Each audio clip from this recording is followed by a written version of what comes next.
Only जेआरएम में आप सभी का स्वागत है। आज की इस वीडियो के माध्यम से हम पोस्ट मॉडर्निज्म को पढ़ने वाले होंगे, लेकिन पोस्ट मॉडर्निज्म की शुरुआत करने से पहले आप ये समझ लीजिए कि ये सिलेबस में कहाँ है, इससे संबंधित पीवाईक्यू पूछे गए हैं या पूछे जाएं तो कैसे पूछे जाते हैं, या इसके मेन पॉइंट्स क्या होंगे, साथ ही इनसे जुड़े हुए थिंकर्स एंड बुक्स क्या हैं, इन सभी को हमें समझने की ज़रूरत होगी। यदि आपने ये सभी आयाम देखे हैं तो आपके प्रश्न बनने के चांस ज़्यादा हैं। तो चलिए अब सबसे पहले ये जानते हैं कि ये टॉपिक सिलेबस में कहाँ है। जैसे आप यूनिट नंबर 5 देखेंगे, उसमें इंटरनेशनल रिलेशंस है, उसमें है पोस्ट मॉडर्निज्म। लेकिन ये यूनिट नंबर 1 में जो कि पॉलिटिकल थ्योरी से जुड़ी है उसमें भी है। तो हम अंतर क्या करें? अंतर इतना ही करना है कि अभी हमें पोस्ट मॉडर्निज्म IR पर्सपेक्टिव पढ़ना है। इट मीन्स कि जब हम पॉलिटिकल थ्योरी पढ़ें तो ये टॉपिक वहाँ पर पढ़ेंगे, वहाँ ज़्यादा डिटेल है, यहाँ अपेक्षाकृत कम है।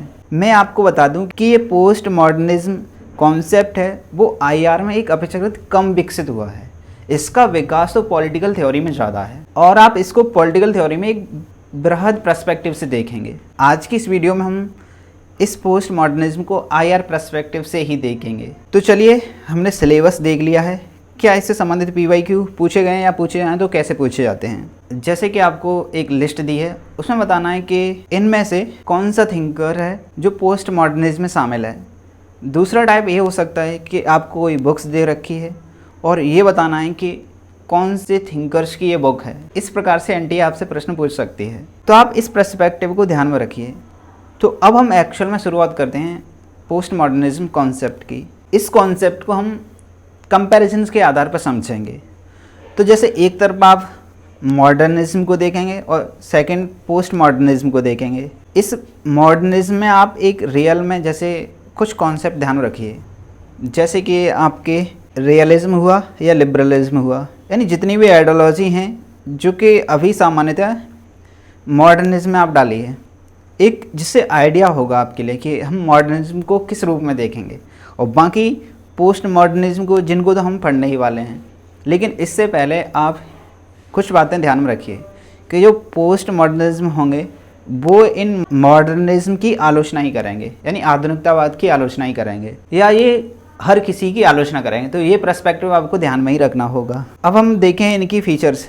जैसे कि जो आधुनिकतावादी थिंकर्स हैं वो कहते हैं कि ऑब्जेक्टिव है यही एकमात्र सत्य है, लेकिन उत्तर आधुनिकतावाद थिंकर्स हैं वो कहते हैं कि नो ऑब्जेक्टिव, यानी कि कोई ऑब्जेक्ट नहीं है, अल्टीमेट कोई वैकल्पिक या ऑब्जेक्टिव सत्य नहीं है।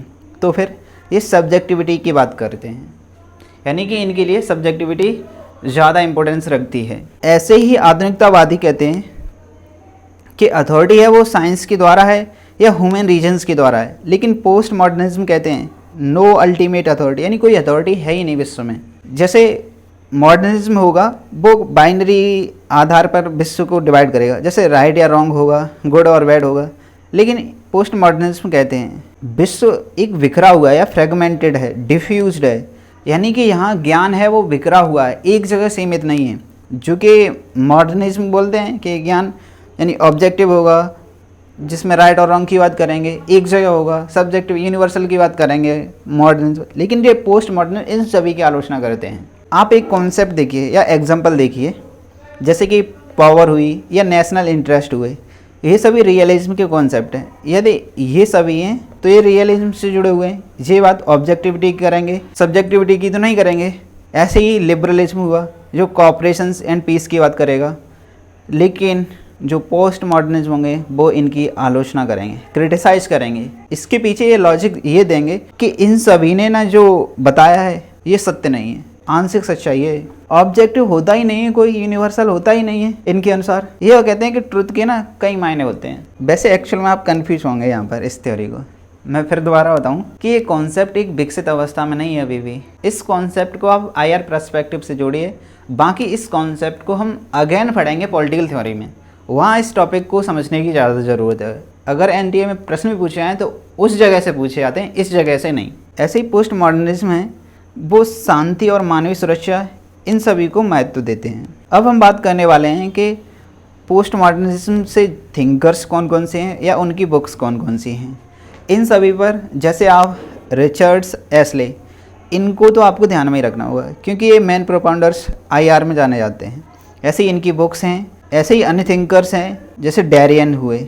जो लोग हिंदी से हैं उनके लिए नाम यहाँ पर हिंदी में लिखे हुए हैं, इनकी बुक्स आप देख सकते हैं। ऐसे ही अन्य थिंकर्स हैं और इनकी बुक्स हैं, आप इन थिंकर्स को ध्यान में रखिए। जैसे यहाँ पर एक अदर थिंकर्स से लिस्ट दी हुई है इन विचारकों को, एक बार आप देख लीजिए इन विचारकों को।